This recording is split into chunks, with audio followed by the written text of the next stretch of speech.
Voilà pour l'essentiel de cette édition. À toutes et à tous, bonsoir et merci de nous rejoindre pour le 20h sur la télévision togolaise. Dans le souci de mobiliser davantage des fonds internationaux pour financer la deuxième phase du programme économique régional en abrégé PER 2, la commission de l'UEMOA a organisé le 9 septembre dernier à Dubaï une conférence économique. Plus de 90% des engagements espérés ont été signés, dont un avec notre pays, le Togo, d'un montant global de 1000 milliards de francs CFA pour le financement du dédoublement de la voie Lomé-Saint-Cassier. Résumé des travaux avec notre envoyé, Mathias Touglo, avec la collaboration technique de Jérémy Bakali. C'est dans ce décor de cartes postales que les travaux du Forum Investir dans l'UEMOA se sont déroulés à Dubaï, capitale des Émirats Arabes Unis, en présence des chefs d'État et de gouvernement de l'UEMOA et les promoteurs du rendez-vous. Prolongement de la table ronde tenue à Abidjan en juillet 2012 sur le financement de la deuxième phase du programme économique régional PR2, l'ambition aujourd'hui de cette conférence est de diversifier le partenariat de l'Union en direction de nouveaux partenaires importants afin d'obtenir leur intérêt pour la sous-région et les projets régionaux intégrateurs de développement. Les perspectives économiques de l'UEMOA sont favorables. La plupart des États membres de l'UEMOA sont en programme économique avec le Fonds monétaire international. Tous les États membres ont mis en place un plan de développement ambitieux visant l'émergence économique dans un prochain avenir. L'accélération de la croissance économique devrait se poursuivre en raison des efforts engagés par les États dans la conduite des réformes économiques. Deux temps forts ont marqué cet événement. Les cérémonies protocolaires d'ouverture qui ont fait vite place aux rencontres B2B dans les coulisses, sanctionnées par la signature de plusieurs engagements d'un montant global de plus de 20 milliards de dollars, soit plus de 10 000 milliards de francs CFA, soit près de 90% de l'enveloppe globale. Nous avons soumis 17 projets intégrateurs, tous sortis du programme économique régional, pour un montant total de 21,51 milliards de dollars, on a dit, dans 3 secteurs principalement. Les transports, les infrastructures de transport, l'énergie et la sécurité alimentaire. Dans le monde, c'est les intérêts. C'est le win-win. C'est un partenariat gagnant-gagnant que nous souhaitons. Ensuite, nous avons établi un besoin de financement qui s'élève à 10 750 milliards pour les projets d'infrastructure. Nous avons un besoin créé d'infrastructures depuis les indépendants dans nos pays, dans 8 pays de l'UEMOA, que ce soit le Togo, le Bénin, la Côte d'Ivoire. Le problème est le même partout. Effectivement, 17 projets intégrateurs s'inscrivent dans cette dynamique Investir dans l'UEMOA. Cette conférence économique inaugurale va constituer, vu l'engouement autour de cette démarche, un nouveau tournant pour relever d'importants défis. Le Togo, représenté au plus haut niveau, a signé sa fiche de présence pour un engagement d'un montant de 1000 milliards de francs CFA destiné au financement des travaux de dédoublement de la voie Lomé-Saint-Cassier annoncé il y a quelques mois. C'est très bien passé parce qu'il y a eu véritablement parlant une mobilisation dans le cadre de cette conférence. L'UEMOA, dans son ensemble, a présenté un certain nombre de projets intégrateurs dans plusieurs secteurs, plus particulièrement dans le secteur des infrastructures économiques, infrastructures routières, infrastructures ferroviaires, dans le domaine de la sécurité alimentaire, dans le domaine des transports. Et nous avons constaté une véritable mobilisation des investisseurs des Émirats arabes autour de ces projets et pour lesquels les investisseurs se sont engagés. Ces investisseurs sont engagés pour près de 10 000 milliards de francs CFA. Il y a un projet intégrateur plus particulièrement le dédoublement de la route qui part de Lomé jusqu'à Saint-Cassier. Donc c'est une autoroute qui va être financée pour près de 1300 et quelques milliards de francs CFA. La tenue du forum Investir dans l'UEMOA intervient à un moment où les regards sont tournés vers l'Afrique. Afrique, continent du futur, par ses ressources naturelles, sa population jeune et ses classes moyennes, le continent constitue donc un marché porteur. Développement toujours. Le processus d'élaboration de la vision Togo 2030 se poursuit avec des réunions d'information et d'échanges avec les différents acteurs impliqués. Ce matin donc, les partenaires financiers et techniques étaient la cible du ministre Kako Nouboupo en charge de la prospective et de l'élaboration des politiques publiques. Le compte rendu avec Essoram Théo. L'objectif assigné à cette réunion d'information et d'échange avec les partenaires en développement du Togo est de leur présenter l'évolution du processus d'élaboration de la vision Togo 2030, le niveau d'exécution des travaux, les phases restantes et les aspects techniques et financiers, entre autres.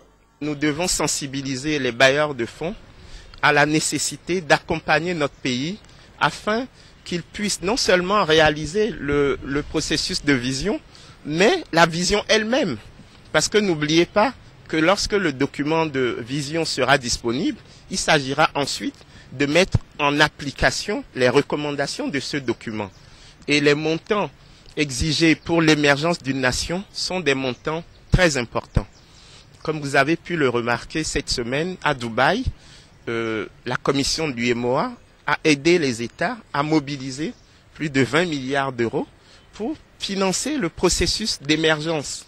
Donc c'est comme cela que ça doit se passer, mais ici, pour ce qui nous concerne, c'est au niveau national, au niveau du Togo. Vision Togo 2030 est un cadre fédérateur des différentes actions et stratégies de développement du pays pour les années à venir.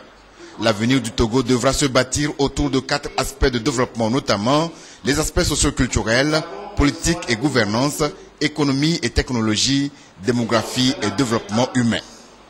Avec les partenaires, il sera question de recueillir leurs observations, leur vision du Togo en 2030 et de faire un plaidoyer en vue de la mobilisation des ressources. Et comment introduire la technologie et surtout les technologies de l'information et de la communication TIC dans le développement de croissance économique au Togo. L'équipe d'élaboration de la vision Togo 2030 prend également en compte ce secteur stratégique dans sa démarche. Les acteurs pensent d'ores et déjà à entreprendre une véritable stratégie pour que ce domaine transversal devienne un réel outil d'accélération de la richesse au Togo. Des précisions avec Kate Nouboupo. Les technologies de l'information et de la communication TIC ont considérablement évolué ces dernières années et bouleversé le mode de vie des populations de par le monde. L'introduction des diverses applications, Internet et autres outils et services dans la production et la commercialisation est remarquable. La vision Togo 2030 qui vise la création de la richesse par les Togolais accorde également une place de choix au volet technologique du développement.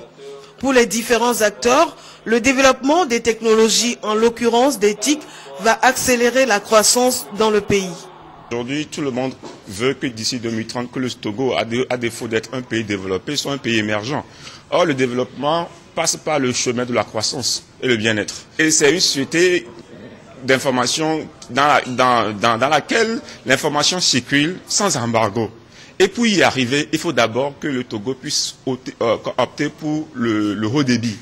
Vous savez, imaginez un Togo où la connexion Internet haut débit est rentrée dans les foyers comme est rentrée l'eau et l'électricité. Vous voyez ce que ça peut entraîner.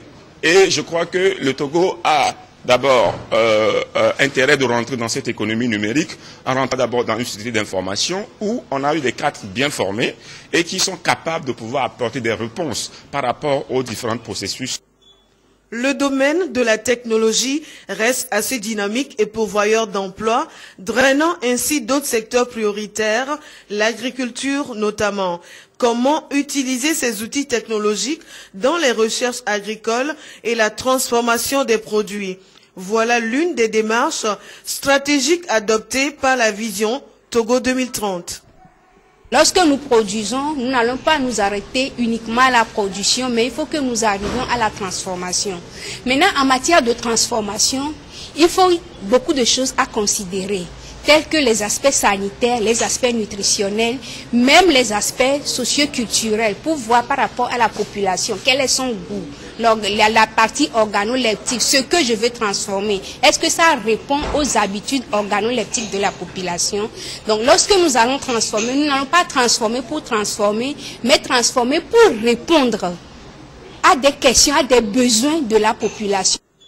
La vision Togo 2030, bien qu'à l'étape d'élaboration, va certainement aboutir sur des politiques visant la professionnalisation du secteur, mieux activité technologique, promouvoir l'émergence des centres technologiques, assurer la qualité du réseau Internet et susciter des investissements nécessaires à sa réalisation. Tels sont les résultats attendus par les populations et les professionnels à l'issue du processus. Autre actualité, le ministre des Travaux publics et des Transports était ce matin au service du transport routier pour constater le déroulement effectif des réformes dans ce secteur. Il les a sensibilisés sur la rigueur pour venir à bout de la corruption au sein des services publics. L'information selon laquelle les motos et voitures seront désormais immatriculées avant vente a été également portée à la connaissance des agents du transport routier. Rachel Aoukou. Sur 500 dossiers introduits pour l'immatriculation de véhicules au transport routier, 300 ont été identifiés comme de faux papiers. Ce résultat a été possible grâce à la nouvelle réforme instaurée au sein des transports routiers. Une nouvelle procédure qui permet d'assurer un service de qualité à la population en matière d'immatriculation des engins. Désormais, plus question de passer par des démarcheurs ni des agents facilitateurs avant d'obtenir une plaque. Le système de filtrage est que quand vous arrivez à l'entrée du site, vous devez dire ce que vous êtes venu faire à l'intérieur ici, quel service vous voulez qu'on vous rende. Nous regardons l'attestation de douane que vous apportez. C'est ça qui prouve que vous venez pour faire une immatriculation par exemple. Et on regarde votre carte d'identité, vous rentrez dedans avec un badge opération diverses. Ils doivent passer par un kiosque qui est dehors pour l'union des professionnels agréés en douane, qui nous ont donné une liste et nous leur avons produit des badges d'accès. Bien entendu, cette nouvelle procédure ne fait pas le bonheur des démarcheurs qui voient disparaître leurs activités quotidiennes. Ils ont amené la liste de 50 personnes qui vont représenter tout le corps des déclarants. C'est impossible. Et c'est ça qui ralentit notre travail. Le ministre des Transports, en visite au service des transports routiers, s'est réjoui du fonctionnement du nouveau dispositif et a exhorté le personnel du dit service à plus de détermination pour mettre fin à la corruption. Je prends l'exemple de la carte grise. Aujourd'hui, nous sommes passés à un délai minimum de 9 mois à 7 jours. Et au dire de ces jeunes-là que j'ai autour de moi, c'est qu'il sera possible, sous peu, dans quelques jours, de délivrer la carte grise en 72 heures. La nouvelle mesure prévoit également que tout nouveau véhicule ou moto soit immatriculé à l'achat afin d'assurer plus d'ordre sur les routes. Il a été expressément demandé aux responsables et agents de service des plaques de renforcer leurs prestations pour la mise en vigueur de cette nouvelle disposition.